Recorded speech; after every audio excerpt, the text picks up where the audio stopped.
नमस्कार, जय मां शारदा। श्री सरस्वती ज्योतिष ज्ञान गंगा इस परिवार में एक बार फिर से आपका स्वागत है।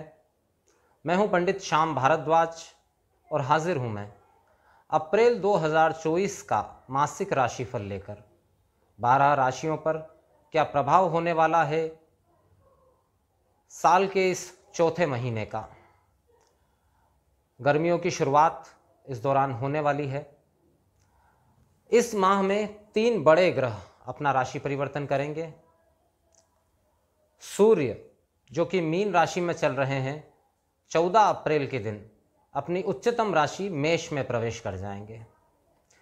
23 अप्रैल 2024 को सेनापति मंगल अपनी वर्तमान राशि कुंभ को छोड़कर गुरु की राशि मीन में प्रवेश कर जाएंगे और दैत्य गुरु शुक्राचार्य जो इस समय पे राहु के साथ युति में मीन राशि में मौजूद हैं वो पहुंच जाएंगे देवगुरु बृहस्पति के साथ युति में मेष राशि में। हालांकि ये युति 4-5 दिन की रहेगी क्योंकि उसके बाद गुरु अपना राशि परिवर्तन कर जाएंगे। महीने के दौरान बुध वक्री भी होंगे, अस्त भी होंगे। अलग अलग समय पे थोड़े थोड़े समय के लिए अलग अलग प्रभाव पूरे माह बुध का चलता रहेगा।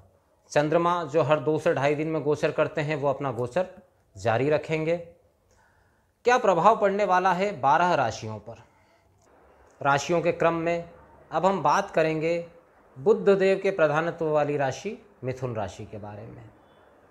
मिथुन राशि के स्वामी बुध जो इस महीने सबसे ज़्यादा अनियमित गति से चलने वाले हैं। अनियमित गति से क्यों चलने वाले हैं?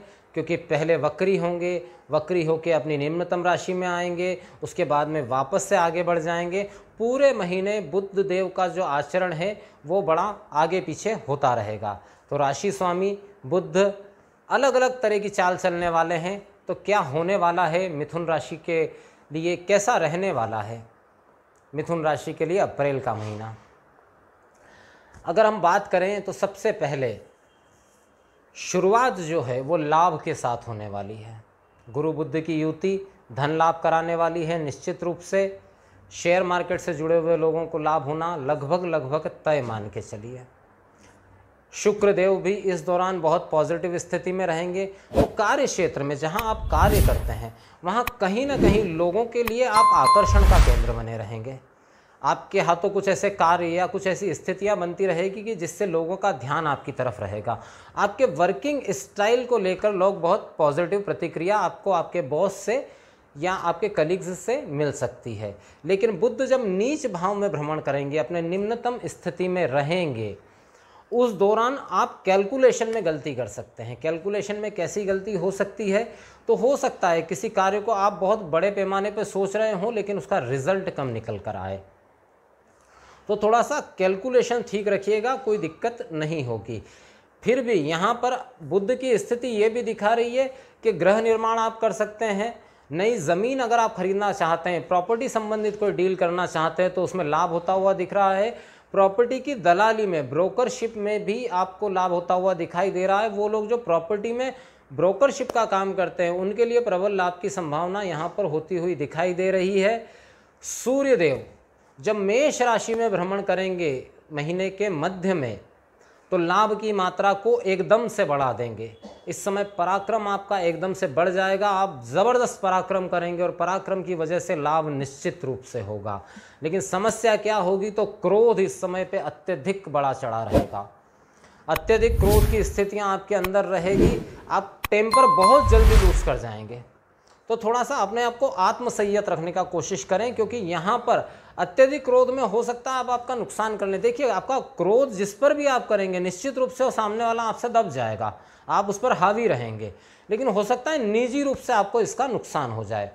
दूसरा, महीने के मध्य के बाद में गर्भवती महिलाएं विशेष सावधानी रखें क्योंकि सूर्य की निम्नतम दृष्टि जो है वो पंचम भाव पर होगी। तो गर्भवती महिलाओं के गर्भपात होने की संभावना यहाँ अति प्रबल होती हुई दिखाई दे रही है।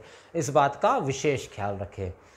यात्राएं इस दौरान आप कर सकते हैं, यात्राओं से आपको लाभ भी प्राप्त हो सकता है। वो लोग जो विदेश जाने के इच्छुक हैं, विदेश में कार्य करने के इच्छुक हैं, उनके लिए लाभ की संभावना यहाँ पर बढ़ती हुई दिखाई दे रही है। अब देखिए यहाँ पर एक चीज़ मैं अवश्य बताना चाहूँगा कि कार्य क्षेत्र में क्योंकि शुक्र का प्रभाव बढ़ेगा, तो साथी जिनके साथ आप काम करते हैं, अगर आप पुरुष हैं तो स्त्रियां और स्त्रियां हैं तो पुरुष, उनके साथ व्यवहार जरा संभल कर करें, क्योंकि हो सकता है आपका इरादा ऐसा कुछ ना हो, लेकिन आपको किसी के प्रति अननेसेसरी आकर्षण पैदा हो जाए और उस आकर्षण की वजह से आपकी इमेज डाउन हो जाए। यहाँ पर चरित्र हनन की बात मैं नहीं कर रहा हूँ, यहाँ बात कर रहा हूँ आकर्षण की, कि कोई विशेष आकर्षण किसी के प्रति हो सकता है मिथुन राशि वालों को, लेकिन आपको सावधान रहना है, ऐसा ना हो कि ये आकर्षण आपकी प्रोफेशनल लाइफ को प्रभावित कर दे। इससे आपको बचने की ज़रूरत है। प्रेम संबंधों के लिए समय ठीक है, कहीं कोई दिक्कत नहीं है, शुक्र का प्रभाव बढ़ रहा है, विवाह आदि तय होने की संभावना यहाँ पर निश्चित रूप से दिखाई दे रही है। विद्यार्थी वर्ग, वो लोग जो मेडिकल फील्ड के विद्यार्थी हैं, उनके लिए बड़ा लाभ मिलने की संभावना समय के साथ में होती हुई दिखाई दे रही है। अगर कोई कॉम्पिटिटिव एग्ज़ाम है मेडिकल फील्ड के विद्यार्थियों के लिए, तो उनके लिए उनके सफलता का प्रतिशत इस समय पे बढ़ा हुआ रह सकता है। दूसरा, वो लोग जो शो बिज़नेस में हैं, चाहे वो मीडिया हो, फिल्म हो या अन्य ऐसे किसी बिजनेस में है जहाँ शो बहुत ज़्यादा रहता है, उनको लाभ होने की प्रबल संभावना यहाँ पर दिखाई दे रही है। अगर आप किसी चैनल के लिए काम करते हैं और आप प्रयास कर रहे हैं कि मैं किसी बेहतर चैनल की तरफ चला जाऊँ, मेरा प्रमोशन हो जाए, तो उस बात की संभावना यहाँ पर बहुत अच्छी होती हुई दिखाई दे रही है। मिथुन राशि वालों के लिए कुल मिलाकर अगर मैं कहूँ तो लगभग हर एक मामले में लाभदायक समय जो है उसकी स्थितियाँ यहाँ पर बनती हुई दिख रही है।